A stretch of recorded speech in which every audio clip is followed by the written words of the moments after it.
ओडिशार मीडिया आपण को चारणी आठेणी नेता सजईदेव आमे तो चाउल किणिकी खाऊचु तुम सिनेमा हॉल फांका पड़ो।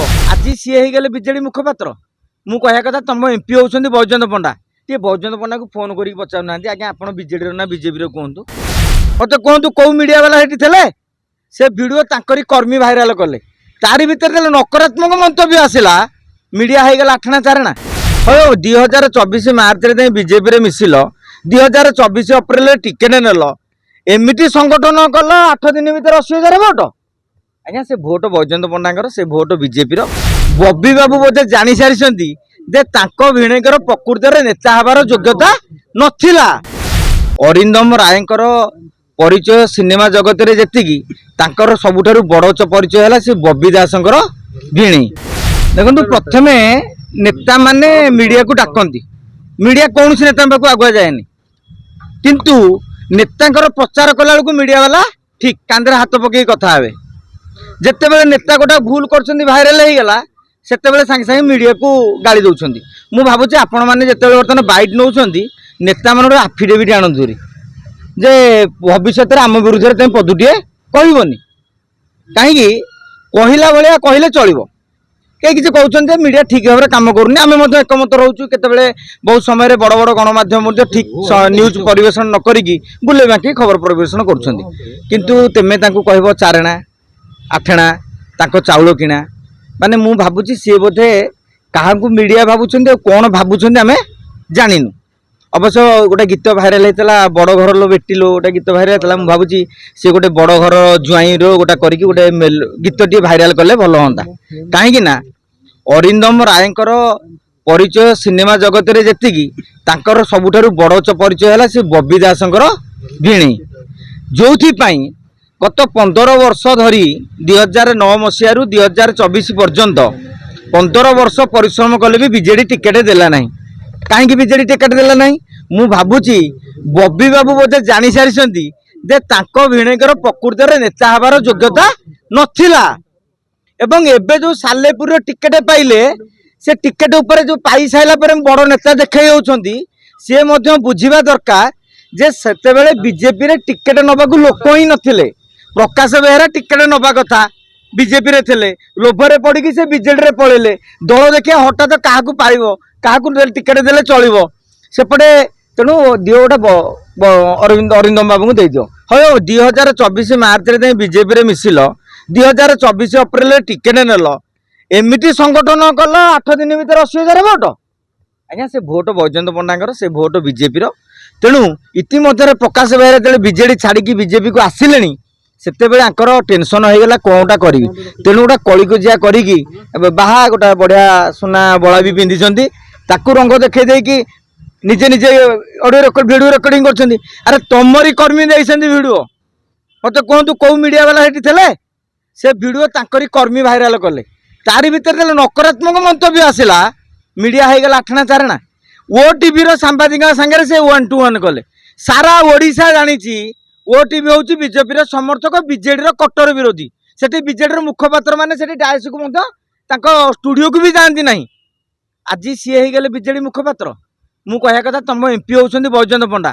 टे बैजयंत पंडा को फोन करके पचारूना आज्ञा आप बीजेडी ना बीजेपी कहतु तेणु मु जानीदेली मीडिया मैनेजमेंटर कैपेसिटी नहीं सांगठनिक दक्षता भी नहीं नेता हबार दक्षता भी नहीं तेणु जो मीडिया को चारणा आठना कहले किंतु आमे तांकु चेतावनी दौचु आशा करुचु अरिंदम बाबू आउ गोटे लाइव आसिकी भूल मागंतु नहले ओडिशार मीडिया आपण को चारणी आठेणी नेता सजईदेव आमे तो चाउल किणिकी खाऊचु तुम सिनेमा हॉल फांका पड़ो।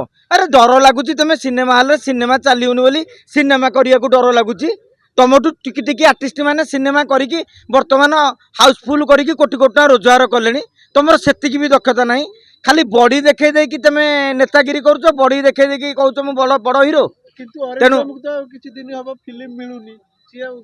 आज्ञा केबे फिल्म मिलू नथिला मझिरे से कौन करथिले जेहेतु तांको माने बबी दासंकर बहुत टंका रही एवं सेतिपई सेही पैसा रे निजे गोटे सिनेमा करथिले तांकर मझिरे सिनेमा जमा चलिलानी तेणु सिनेमा मिलियो केंती आज्ञा सिनेमा टी चलिया पई तमरो गोटे ମାନେ ଆର୍ଟିଷ୍ଟିକ ସ୍କିଲ୍ ରହିବା ଦରକାର। ଏମାନେ ଯେଉଁ କଳାକାର କେବଳ ବଡି ସୁନ୍ଦର ଚେହେରା ଦେଖେଇକି ଆସିଥିଲେ, କିନ୍ତୁ ପବ୍ଲିକର ରେସ୍ପନ୍ସ ଯେତେବେଳେ ଆସିଲା, ଦର୍ଶକ ରେସ୍ପନ୍ସ ଆସିଲା, ଆଙ୍କର ଆଉ ଭଲ ହେଲାନି। ବାବୁସାନ କେତେ କୋଟି ଟଙ୍କା ଇନକମ୍ କରୁଛନ୍ତି ଗୋଟିଏ ଫିଲ୍ମରେ। ଆପଣ ଦେଖନ୍ତୁ ଅନୁଭବ ମହାନ୍ତି ତାଙ୍କର ବି ସଂସ୍ଥା ଚଳେଇଛନ୍ତି। ତାହେଲେ ତମ ସଂସ୍ଥା କାହିଁ ଚାଲିପାରୁନି? ଏତେ ହିରୋ ଚଲାଉଛନ୍ତି। ଆରେ ରେ ଭାଇ, ଆପଣ ଯୋଉ ପ୍ରଶ୍ନ ପଚାରିଲେ, ତାଙ୍କୁ କାହା ସୁରକ୍ଷା ନାହିଁ, ତାଙ୍କୁ କେହି ବଳ ଦେଇନାହାନ୍ତି। ସିଏ ନିଜକୁ ଦେଖେଇବାକୁ ଚାହୁଁଛନ୍ତି। ଯେମିତି ଆପଣ ଦେଖିବେ ଯୋଉ ଆମର ଜିମ୍ ସେଣ୍ଟର ପିଲା ଆସିଲା ପରେ ଚାଲନ୍ତି ଏମିତି ଗୋଟେ ଯୋଉ ଭାଇରାଲ ଏମିତି ବାହୁ ଟିକେ ଦେଖେଇଦେବେ, ମଝିରେ ଥରେ ଏମିତି କରିଦେବେ, ମାନେ ଯେ ମୋର ଏମିତି ବଡି ଅଛି। ତେଣୁ ତାଙ୍କୁ କେହି ସୁରକ୍ଷା ଦଉନାହାନ୍ତି। ପ୍ରକାଶ ବେହେରା କାଳେ ବିଜେପି ସିଟ୍ ମାଡ଼ି ବସିବେ କି? ପ୍ରକାଶ ବେହେରା ଯଦି ବିଜେପି କି ପଳେଇ ଆସିଛନ୍ତି, ତାଙ୍କ ପାଇଁ ଟିକେଟ ଥୁଆ, କାହିଁକିନା ସାଲେପୁରରେ ତାଙ୍କର ସଂଗଠନ ରହିଛି। ଇଏ ଦେଖିଲେ ମୋର ଅଖା ଗଉଣୀ ନାହିଁ। ସେପଟେ କଟକ ବାରବାଟୀ କଟକ ଗଲାବେଳକୁ ଶ୍ରୀତମ ଦାସ ଉଣ୍ଡିକି ବସିଛନ୍ତି ଚେର କାଟି ଦେବାକୁ, ଅନେକ ନେତା ବି ବସିଛନ୍ତି। ତେଣୁ ଇଏ ଟିକେ ବାହୁବଳୀ ଷ୍ଟାଇଲ ଏଇ କ'ଣ ବେଶୀ ତେଲେଙ୍ଗା ପିକ୍ଚରଟି ଦେଖିଲେଣି ଆଜିକାଲି। ଆମର ଦେଖିବେ କପି ପେଷ୍ଟ ଫିଲ୍ମ ଚାଲିଥିଲା, ଇଏ ତେଲେଙ୍ଗା ପିକ୍ଚର ଦେଖିଦେଇକି ଏସବୁ ନିଜକୁ ବିଜୟ ଥାଲାପତି ଭାବି ଦେଇଛନ୍ତି। କିନ୍ତୁ ସେଠାକାର ରାଜନୀତି ଆଉ ଓଡ଼ିଶା ରାଜନୀତିରେ ବହୁତ ଫରକ। ଓଡ଼ିଶାର ବହୁ ଅଭିନେତା ନେତା ହେବାକୁ ଯାଇଛନ୍ତି, ସବୁତକ ମାନେ ତା ଦେହରୁ କହିବି ଅଧା ହେଉଛନ୍ତି, କାରଣ ସମସ୍ତେ କହିଲେ ଗୋଟେ କମ୍ପ୍ଲେନ୍ କରିବେ। ମୁଁ ଆପଣ ଯଦି ଗୋଟିଏ ଗୋଟିଏ ନେତାଙ୍କ କଥା ବି ଟିକେ ନାକୁ କହିଦେଉଛି, ଟିକେ ଡେରି ହେଇଯିବ। ପ୍ରଶାନ୍ତ ନନ୍ଦ ଷ୍ଟ୍ରାଟେଜି ଅଛି, ରାଜନୀତି ରଣନୀତି ଅଛି, ସଂଗଠନ ନାହିଁ। ବେଗୁନିଆରେ ସେଥିପାଇଁ ବିଜେପି ସାଙ୍ଗରେ ଥରେ ଏନସିପି ସାଙ୍ଗରେ କରିକି ତାପରେ ବିଜେଡିକୁ ଯାଇକି ବର୍ତ୍ତମାନ ଘରେ ବସିଛନ୍ତି। ସିଦ୍ଧାନ୍ତ ମହାପାତ୍ର ତାଙ୍କୁ ରାଜନୀତିକୁ ନେଇଥିଲେ ଆଜ୍ଞା ଆମର ସୂର୍ଯ୍ୟନାରାୟଣ ପାତ୍ର, ସେତେବେଳେ ହିରୋ ମାନେ ବ୍ରହ୍ମପୁର ଷ୍ଟାଇଲରେ ଟିକେ କ'ଣ କି ସେଠି ସାଉଥ ଓଡ଼ିଶା ମାନେ ସଦର୍ଣ୍ଣ ବେଲ୍ଟଟା, ଏବଂ ସେଠି ଟିକେ ଆନ୍ଧ୍ରାର ଲିଙ୍କ୍ ଥାଏ। ତେଣୁ ହିରୋ ମାନଙ୍କର ଗୋଟେ କ୍ରେଜ୍ ଥାଏ। ତେଣୁ ତାଙ୍କର ଗୋଟେ ଭଲ ହସ୍ପିଟାଲ ବି କରିଥିଲେ, ନର୍ସିଂ ହୋମ୍ କରିଥିଲେ। ତେଣୁ ସୂର୍ଯ୍ୟ ପାତ୍ର ତାଙ୍କୁ ନେଇଗଲେ, ବିଜେଡି ହାୱାରେ ଜିତିଗଲେ। ଲାଷ୍ଟକୁ ସେ ଗୁରୁ ଦକ୍ଷିଣା ଦେଲେ। କେମିତି ଗୁରୁ ଦକ୍ଷିଣା ଦେଲେ? ସୂର୍ଯ୍ୟ ପାତ୍ରଙ୍କ ପୁଅକୁ ଦିଗପହଣ୍ଡିରେ ହରେଇ ଦେଲେ। ତେଣୁ ସୂର୍ଯ୍ୟ ପାତ୍ର ତାଙ୍କୁ ଆଣିଥିଲେ, ବିପ୍ଳବ ତାଙ୍କୁ ଆଣିଥିଲେ ରାଜନୀତିକି, ସେ ହାରିଲେ। ଆକାଶ ଦାସ ନାୟକ ତାଙ୍କ ବାପା ଜଣେ ଭଲ ସଂଗଠକ, ଶ୍ରମିକ ନେତା ଥିଲେ, ସେଥିପାଇଁ ସେ ରାଜନୀତିରେ ଟିକେ ସଫଳ ହେଲେ। ପରବର୍ତ୍ତୀ ସମୟରେ ନିଜର ଦକ୍ଷତା ଯୋଗୁଁ ବିଜେପିକୁ ଯାଇକି ମଧ୍ୟ ହାୱାରେ ଜିତିଗଲେ।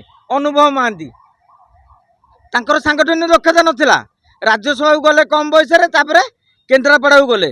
କେନ୍ଦ୍ରାପଡ଼ାରେ ବୈଜନ୍ତ ପଣ୍ଡାକୁ ହରାଇବା ପାଇଁ ନବୀନ ବାବୁ ସବୁ ଶକ୍ତି ଲଗେଇଦେଲେ, ତେଣୁ ଜିତିଗଲେ। ତାପରଠୁ ସେ ବର୍ତ୍ତମାନ ଟିକେଟ ନାଁ ଶୁଣିଲେ ଡରୁଛନ୍ତି। ତେଣୁ এইଭଳି ହେଉଛି ଆମ ଓଡ଼ିଶାର ଅଭିନେତାଙ୍କର, କାରଣ ଅଭିନେତାଙ୍କର ଆପଣ ଦେଖିବେ ଗଉଁ ଭାଙ୍ଗୁନି। ଅତୀତରେ ଅନୁଭବ ମହାନ୍ତି ସେମିତି କେନ୍ଦ୍ରାପଡ଼ାରେ ଧକ୍କା ପକାଇଥିଲେ, ଏମିତି ବ୍ୟବହାର କରିଥିଲେ। ତା ସେ ମୁଁ ଭାବୁଛି ନେତାମାନେ ନିଜର ନେତୃତ୍ୱକୁ ନ ଦେଖେଇ ଏଇ ଯେଉଁ ଛୋଟ ଛୋଟ ଇସ୍ୟୁରେ ଭାଇରାଲ ହେଇଯିବା, ଲୋଭ ଥିଲା ଭାଇରାଲର, କିନ୍ତୁ ଭାଇରାଲଟା ବୁମେରାଙ୍ଗ ହେଇଗଲା। ତେଣୁ କିଏ ଦାୟୀ? କିଏ ଦାୟୀ? ସେଥିପାଇଁ ଦାୟୀ କରିଦେଲେ ମିଡ଼ିଆକୁ। ଆଉ ରହିଲା ଆପଣଙ୍କ ପ୍ରଶ୍ନ ହେଲା ଥାଲାପତି ବିଜୟ ହେବା ପାଇଁ ମାନେ ପ୍ରୟାସ କରୁଛନ୍ତି। ମୁଁ ତାଙ୍କୁ ଅନୁରୋଧ କରିବି ଓଡ଼ିଶାର ଅଭିନେତାମାନଙ୍କୁ, ସେଗୁଡ଼ା ପ୍ରୟାସ କରିବା ଦୂରର କଥା, ଜୀବନରେ ସ୍ୱପ୍ନଟି ଦେଖନି। ଥାଲାପତିର ପୁଅ ଗୋଟିଏ ଫିଲ୍ମରେ 150 କୋଟି ଟଙ୍କା ସେ ନେଉଛନ୍ତି ଗୋଟିଏ ଫିଲ୍ମକି। ଆମର 150 କୋଟି ନୁହଁ, 1.5 କୋଟି ହେଲେ ଗୋଟେ ଫିଲ୍ମ ହେଇଯାଉଛି। ହିରୋଙ୍କର ଅଧିକାରେ ବେଶୀ 10 ରୁ 15 ଲକ୍ଷ ଟଙ୍କା ନିଅନ୍ତି। ଏବେ ନିଜେ ନିଜେ କରୁଛନ୍ତି ବୋଲି ଲାଭ ପଇସା ଟିକେ ଅଧିକା ପାଉଛନ୍ତି।